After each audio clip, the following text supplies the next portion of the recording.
प्रथम लागू दो चरण को, धनी ए न छुड़ायो किन। लाख तली लाल एड़िया, मेरे जीव के यही जीवन। इन पाँव तले पड़ी रहूं, धनी नजर फुलो बातिन। पल न वालों निर्कुनेत्र, मेरे जीव के यही जीवन। मेरे जीव के यही जीवन। प्रणाम जी, प्रणाम सुंदर साथ जी। सुंदर साथ जी, प्रणाम जैसा जी। कि गार ग्रंथ कर रहे हैं और 20वें प्रकरण की 35 नंबर चौपाई तक हम कर चुके हैं, और आज हम 36 नंबर चौपाई से प्रारंभ करने जा रहे हैं। जो गुण हृदय अंदर, सो मुख देखे जाने जाए।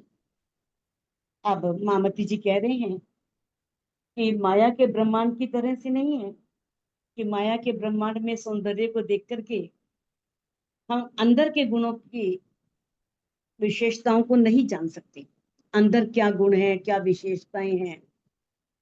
लेकिन परम धाम में जैसे ही धामधनी अक्षरातीत के मुखारविंद को देखते हैं, तो मुखारविंद को देखने से ही धनी के अंदर हृदय में जो जो गुण हैं, जो विशेषताएं हैं, वो सब प्रकट हो जाती हैं, सब पता लग जाती हैं।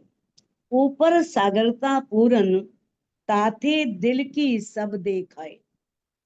अब जो मुखारविंद के ऊपर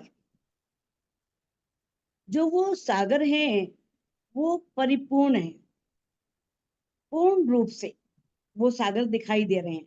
चाहे वो माधुर्यता का है, आनंद का है, कोई भी सागर है, तो वो पूर्ण रूप से दिव्य गुण जो हैं, उनके सागर जो हैं, वो मुख पर दिखाई दे रहे हैं। ताथे दिल की सब देखाए, तो उसी पूर्णता से, क्योंकि हर सागर अपने आप में पूर्णाति पूर्ण है, कोई कमी नहीं है किसी सागर में। चाहे वो शोभा का सागर है, चाहे नूर का सागर है, चाहे इश्क का सागर है, सभी अपने आप में परिपूर्ण है। और इसीलिए उनकी सारी दिल की बातें मुखारविंद के देखने से ही मालूम हो जाती हैं। जैसे ही मुखारविंद का दीदार होता है, दिखता है, तो लगता है कि वास्तव में कितना नूर है, कितना माधुर्य रहता है, कैसे देखने से आंखों को ठंडक मिलती है, कैसे दिल को शांति प्राप्त होती है। तो ये यानी कि देखने मात्र से ही वो सभी गुण दिख जाते हैं। मुख मीठा सागर पूरन। अब अक्षरातीत के मुखारविंद की शोभा ऐसी है कि उनके मुखारविंद पर माधुर्यता का सागर भी परिपूर्ण है। माधुर्यता चेहरे से ही झलक रही है। और मुख मीठा सागर बोल, अब वो माधुर्यता जब वो बोलते हैं, मुख से कोई शब्द निकालते हैं, तो उन शब्दों से वही मधुरता प्रवाहित होती है, वही माधुर्य निकलता है। बड़ी मीठी आवाज निकलती है, बड़ी माधुर्यता पूर्वक धनी अपने मुख से कोई बात करते हैं, तो बड़ी उसमें माधुर्यता होती है। मेहर सागर दृष्ट पूरन। अब उनकी नजरों को देखें तो लगता है कि मेहर के सागर हैं, आंखों से ही मेहर टपक रही है, परिपूर्ण मेहर। यानी कि मेहर का पूरा सागर धनी की दृष्टि से दिख रहा है कि धनी के नेत्रों में सभी के प्रति कितनी मेहर है, कितनी दया है। लई इश्क सागर माहे खोल। अब ब्रह्म सृष्टियां जो हैं, ब्रह्मात्माएं हैं, अब जो धामधनी के नेत्रों में इश्क है, और वो इश्क के सागर में अपनी अंदर की दृष्टि को उन्होंने खोल लिया, उस इश्क की पहचान कर ली है। उस इश्क की माधुर्यता की, दिव्य गुणों की पहचान तभी होती है जब अंतर्दृष्टि खुलती है। तो किस तरह से रूहों ने अपनी आत्मिक दृष्टि के द्वारा उस इश्क की भी पहचान कर ली है। अब धामधनी जो है, उनके नेत्रों में प्रेम तो है ही, अगाध प्रेम है, असीम के प्रेम है। यानी कि आंखों से ही लगता है कि धनी हमसे कितना प्यार करते हैं। अब जब रूहें धनी के नेत्रों की ओर देखती हैं, जैसी उनकी दृष्टि जाती है तो वो जागृत हो जाती हैं। जैसा श्रृंगार ग्रंथ में आगे आपने पढ़ा है 14वें प्रकरण में, नैन देखे नैन रूह के 300 लेवे रंग रस। नैन देखे नैन रूह के नेत्र जब धनी के नेत्रों को देखते हैं तो उनसे कितना प्रेम और आनंद लेते हैं। तब आवे दिल में माशुक, तब दिल में माशुक आ जाता है, माशुक के प्रति प्रेम आता है, माशुक की शोभा दिल में बस जाती है। सो दिल मोमिन अरस परस, इसीलिए मोमिनों के दिल दामदनी के दिल से अरस परस हैं, उनमें कोई अंतर नहीं है, एक ही है। यो गुण सागर केते कहूं, अब इंद्रावती जी कहती हैं कि मैं सागर के कितने गुणों कहूं। तो जो देखत सुख के रंग, जिसमें अनेक सुखों के रंग हैं, अनेक रंग प्रवाहित हो रहे हैं सुखों के, कई सुख नहरे किरना चले, और उस सुख के सागर से ऐसा लगता है जैसे एक नहर होती है, तो एक सुख के सागर की नहर बह रही है और उसमें से अनंत किरणें उठ रही हैं, अनंत प्रकाश निकल रहा है, कई सागर सुख तरंग, और उस सागर में सुख की अनेक तरंगे हैं, अनेक किरणें हैं। यानी कि इतना वो धामधनी, उनके अंदर सुख का सागर भी परिपूर्ण है, क्योंकि वो स्वयं पूर्ण है, पूर्णाति पूर्णमिदम। धामधनी खुद भी पूर्ण है, उनका परम धाम भी पूर्ण है, परम धाम का कण कण अपने में परिपूर्ण पूर्ण है, सभी आत्म स्वरूप हैं। तो उनका मुखारविंद भी सुख का सागर है, वो उस सुख के सागर में से अनेक किरणें, सुखों की अनेक तरंगे उनके मुखारविंद से निकलती हैं, झलकती हैं। कई रस रंग एक गोर में, एक रंग माए कई रस। अब धामधनी का जो मुखारविंद है, उनका रंग गोरा है, और उस गोरे रंग में अनेक प्रकार के आनंद हैं, कई रंग रस। रंग बोलते हैं आनंद को, रस बोलते हैं प्रेम को। तो प्रेम के अनेक, यानी कि प्रेम और आनंद दोनों भरपूर है। एक रंग माए कई रस, अगर मान लो एक रंग है, आनंद है, तो उस आनंद में अत्यंत प्रेम छिपा हुआ है, उसमें अनंत प्रेम है। क्यों वर्णो आगे मोमिनो, अब इंद्रावती जी कह रही हैं कि जो धामधनी अक्षरातीत मुख माशुक अजीम अर्स, अजीम अर्स परम धाम, जो परम धाम में हमारे माशुक हैं, हमारे प्रीतम हैं, उनके मुखारविंद को मैं मोमिनों के आगे कैसे वर्णन करूं, किस तरह से व्यक्त करूं। क्योंकि उनके मुखारविंद पर जब एक रूह देखती है तो किस तरह से रूह को कितने गुण दिखाई देते हैं, कितने गुणों का अनुभव होता है, उसे माधुर्यता भी दिखती है, सौंदर्य, प्रेम, नूर, छटा, छवि, अनेक गुण दिखाई देते हैं। तो इस प्रकार से वहाँ वायदत है, रूहों का धामधनी से मूल संबंध है। तो इसीलिए जब उनके मुखारविंद को रूहें देखती हैं तो उन आत्मा को अनेक तरह के अनुभव प्राप्त होते हैं। एक देखो, परमधाम में तो है ही, लेकिन चितवन में भी होते हैं। परमधाम में तो सारे विलास हैं, सब आनंद है, प्रेम ही प्रेम है। लेकिन जब एक रूह चितवन में बैठती है, चितवन में धनी के नेत्रों से नेत्र मिलाती है, तब भी उसे ये सुख प्राप्त होता है, ये आनंद प्राप्त होता है। एक सलूकी में कई चकलाइयां, सलूकी कहते हैं सुंदर। अब सलूकी को सौंदर्य भी बोल देते हैं, बनावट भी बोल देते हैं। अब चकलाइयां जो हैं, चकलाइयां का शब्द भी इसी तरह से है, उसमें सौंदर्य के लिए प्रयोग कर देते हैं, या बहुत कोमलता के लिए भी चकलाई का प्रयोग कर देते हैं। लेकिन इसका अर्थ यहाँ पर माप भी है, लंबाई चौड़ाई को, उसका उसकी पूरी माप करना, विस्तार को देखना। तो एक जो उनकी अंग की बनावट है, उसमें अनेक प्रकार का विस्तार है, यानी कि माप नहीं की जा सकती, इतना विस्तार है। अब माणिक पहाड़ी है, माणिक पहाड़ को भी तो गिनने बैठ जाओ तो दिमाग खराब हो जाता है। भाई इतने महल, इतने महल कैसे गिना जाए? एक एक उसमें इतने इतने सारे झूले हैं, और कितने महल हैं, और कितने उसके अंदर कुंड हैं, और कुंडों के ऊपर भी झूले, और सब जगह झूले। तो इसी तरह से परम धाम की किसी भी चीज की कोई माप नहीं है।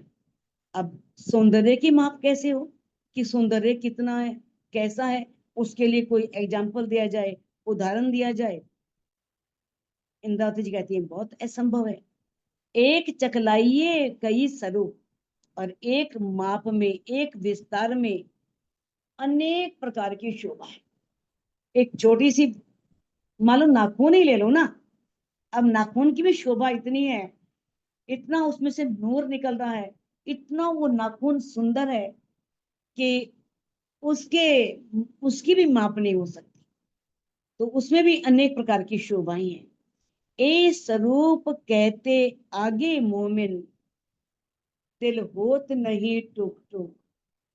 अब इंद्रावती जी कहती हैं कि धाम धनी के इस सुंदर स्वरूप का वर्णन करते हुए है मेरी रूह, तो मोमिनों के आगे वर्णन तो कर रही है इस सौंदर्य का, तेरा दिल जो है वो टुकड़े टुकड़े क्यों नहीं हो जाता?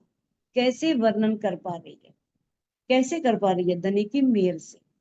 बिना धनी की मेहर के, बिना धनी के हुक्म के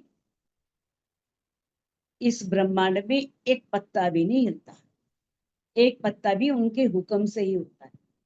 तभी तो कहते हैं हुक्म से हुक्म चलता है। हुक्म, पहले राज्य का हुक्म, अक्षर ब्रह्म को आया, अक्षर ब्रह्म आगे हुक्म करते हैं, फिर आदि नारायण को मिलता है, फिर आदि नारायण आगे हुक्म करते हैं। तो इस तरह से एक हुक्म तो ऊपर से ही चलता है, और किस तरह से सभी उस हुक्म का, उस ऑर्डर का को फॉलो करते हैं, सभी उस नियमों का, आदेशों को मानते हैं। कहते हैं दो तरफ शोभा कान भूखन, दो तरफ मैंने दोनों तरफ, दामदनी के मुखारविंद के दोनों तरफ, यानी कि दोनों कान, उनके आभूषणों की शोभा अद्वितीय है। कानों में बड़ी बड़ी बालाएं हैं, बालियां हैं बड़ी बड़ी, तो वो शोभा जो है वो अद्वितीय है, अनुपम है। बीच नासिका शोभे दो नैन। अब बीच में क्या है? नाक है, नासिका नाक, और नाक के दोनों तरफा नेत्र हैं। नासिका शोभे दो नैन, और नासिका के दोनों तरफा दो नेत्र हैं, उनकी शोभा आई है। तिलक नीलाट अति उज्जल, नीलाट मैंने मस्तक, दामदनी के मस्तक पर तिलक है, यानी कि बहुत उज्जवल, गौर वर्ण का, श्वेत चंदन का सुंदर तिलक है।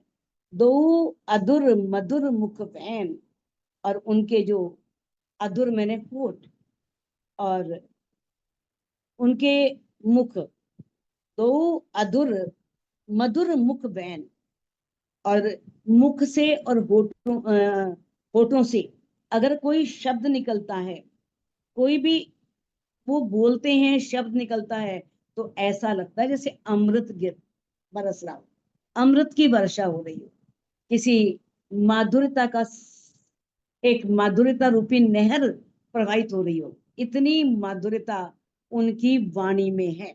इतनी मिठास उनकी वाणी में है। सिर मुकुट एक भांत का, क्यों कहूं जुबा रंग नग। अब धामधनी अक्षरातीत के सिर पर जो मुकुट है वो भी बहुत सुंदर है, बिल्कुल विशेष प्रकार का है। क्यों कहूं जुबा रंग नग। अब जो उस मुकुट के अंदर नग जड़े हुए हैं, उन नगों के रंगों के बारे में मैं किस प्रकार से वर्णन करूं। देखो, क्यों इंद्रावती जी ऐसा कह रही हैं? क्योंकि वहां पल पल सौंदर्य बदलता। अभी देखा रंग कोई और, अभी एक कुछ और रंग दिखाई दे रहा है, शोभा कोई और देखी, तुरंत उसी पल शोभा और दिखाई दे रही है। तो उनके रंग, नगों से निकलने वाले रंगों का वर्णन मैं किस प्रकार से इस जुबा से करूं। ना देख सकूं नूर नजरों, कई किरणें उठे तरंग। अब दामदनी अक्षरातीत के मुकुट में इतनी नूरी तरंगे हैं, ऐसी नूरी किरणें उठ रही हैं कि कहती हैं कि जो उनके उस सौंदर्य में नूर है ना, उस नूर को वास्तव में नहीं देख पा रही हूँ भाई। इतना नूर है कि आंखें यूं बंद हो रही हैं, मैं उसको देख नहीं पा रही हूँ। यानी कि इतना अधिक नूर उसमें से निकल रहा है, इतनी किरणें निकल रही हैं, इतनी तरंगे निकल रही हैं कि मैं उस नूर को सही रूप में देख नहीं पा रही हूँ। कहे कहे जुबा एता कहे, बस सिर्फ इतना ही कह सकती हूँ। अगर उस शोभा के बारे में कुछ वर्णन करना भी चाहूं तो मामती जी कह रहे हैं बस इतना कह सकती हूँ, कह सकते हैं, जो ज्योत भरिया आकाश, कि इसमें इतना प्रकाश है, इतनी ज्योति है कि आकाश तक नूर ही नूर है, प्रकाश ही प्रकाश है। आसमान जिमी भरपूरन, जमीन से लेकर के आसमान तक पूरा नूर से ढका हुआ है। अब किन विध कहूं प्रकाश, अब मैं किस प्रकार से उस प्रकाश का वर्णन करूं, उस प्रकाश की शोभा को मैं कैसे व्यक्त करूं, कैसे प्रकट करूं।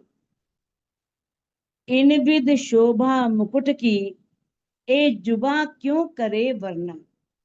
अब इंद्रावती जी कहती हैं कि मुकुट की शोभा इस तरह की है कि जुबा कैसे वर्णन करे।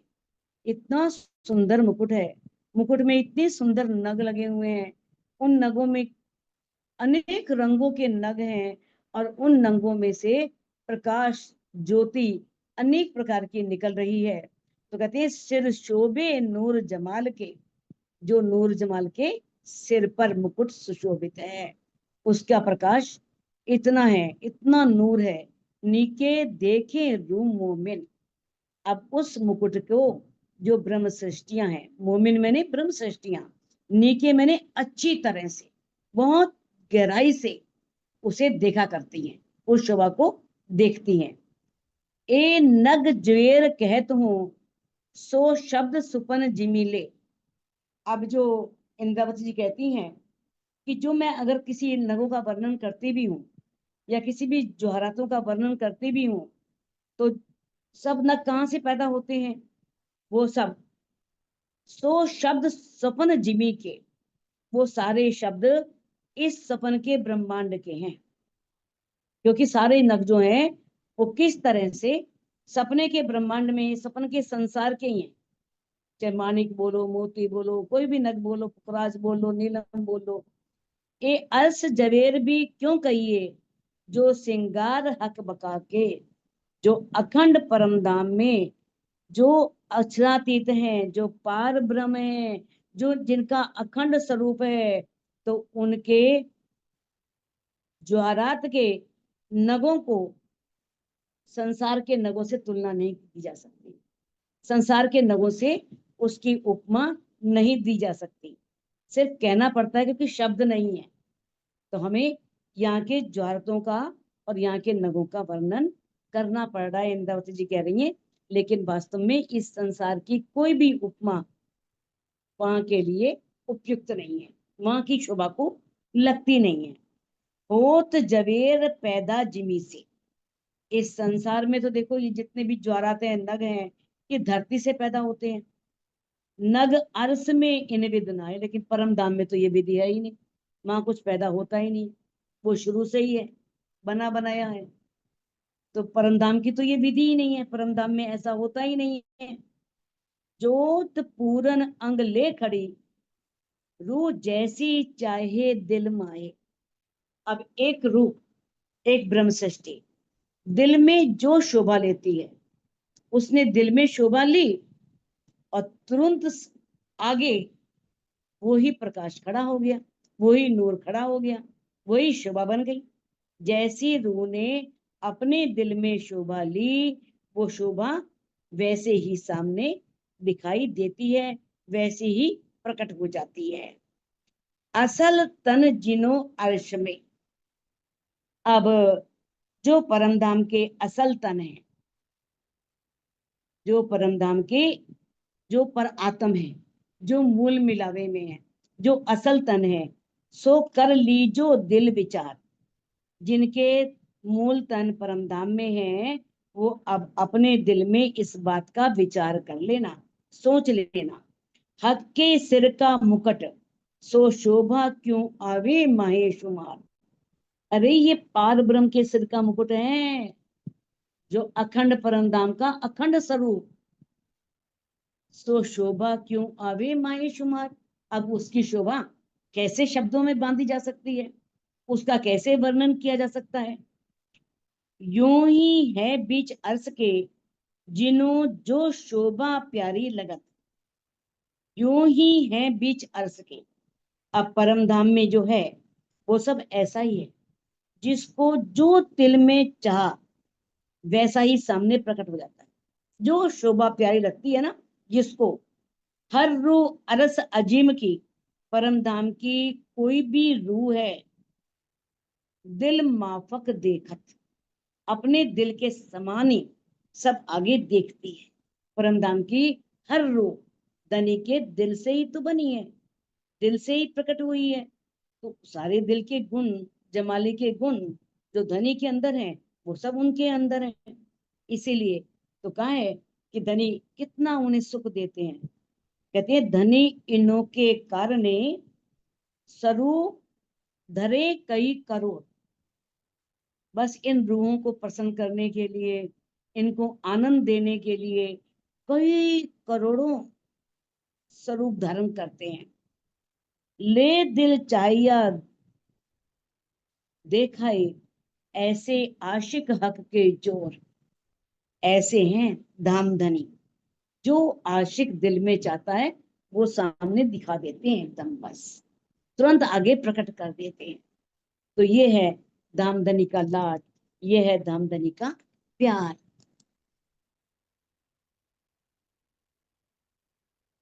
तुम इतबी माफक इश्क देखियो कर सहूर। अब इंद्रावती जी कह रही हैं कि है सुंदर साथ जी, अब इस संसार में जो हमारा परम धाम का इश्क था, जो परम धाम में हमारे अंदर प्रेम था, तो अपने प्रेम के अनुकूल चितवनी करके उस शोभा को देखो। बिना प्रेम के नो एंट्री। अगर दिल में प्रेम नहीं आया तो परम धाम में प्रवेश ही नहीं। अहंकार को त्यागे बिना खिलवत में एंट्री नहीं है, और बिना इश्क आए परम धाम में एंट्री नहीं है। परम धाम में आप जा नहीं सकते, आपको कुछ दिख नहीं सकता। हिसाब न शोभा मुकुट मुकुट की। जो मुकुट की शोभा है ना, कोई हिसाब नहीं, कोई सीमा नहीं। इतना सुंदर वो मुकुट, ऐसी उसकी शोभा। ए जुबा क्या करे मजकूर। मजकूर में वार्ता, बातचीत। अब इंद्रावती कहती है उस मुकुट के बारे में, ये जुबान क्या कहे, इतनी शोभा है उस मुकुट की, इतना प्रकाश, इतना नूर उस मुकुट में है। कैसे ये जुबान उस शोभा का वर्णन कर सकती है। हक सूरत सलूकी क्यों कहूं, मेमदे कही अमृत। अब राज्य के दामदनी अक्षातीत के मुखारविंद के सौंदर्य को मैं कैसे कहूं। उसे मोहम्मद साहब ने क्या कह दिया, कुरान में लिख दिया कि वो अमृत सूरत है। अमृत कहते हैं किशोर स्वरूप है। किशोरावस्था में कितना सौंदर्य होता है। तो कहते हैं किशोर कही मसीहे ने, और धनीषी देवचंद जी ने भी किशोर कह दिया कि वो स्वरूप सुंदर संकुल सुकोमल, कितना सुंदर उनका स्वरूप बता दिया कि किशोरावस्था की अति बहुत सुंदर स्वरूप उन्हें कहा है मसीहे मैंने धनीषी देवचंद जी ने। शोभा कही न जाए माहे हथ, अब जिसे मोहम्मद साहब ने अमृत सूरत बोल दिया और धनीषी देवचंद जी ने उसे किशोरावस्था का बहुत सुंदर स्वरूप बोल दिया, तो ऐसे सुंदर शोभा का, ऐसे सुंदर स्वरूप की सलूकी का इस हद के ब्रह्मांड में, इस क्षर ब्रह्मांड में वो शोभा बताई नहीं जा सकती, उस शोभा का वर्णन किया नहीं जा सकता। तो सुंदर साथ जी इस चौपाई को अनम्यूट करके आप दोहरा सकते हैं। अक सूरत सलूकी क्यों कहूं, सूरत सलूकी क्यों कहूँ, महमदे कही अमृत, मोहम्मद मोहम्मद अमृत से कहे अमृत, किशोर कही मसीहे ने, किशोर किशोर कही मसीह ने, शोभा कही न जाए माहे हद, शोभा कही न जाए शोभा कहीं न माहे हद। जाए बोलो माहे श्री हद। कान्हानाथ प्यारे, बोलो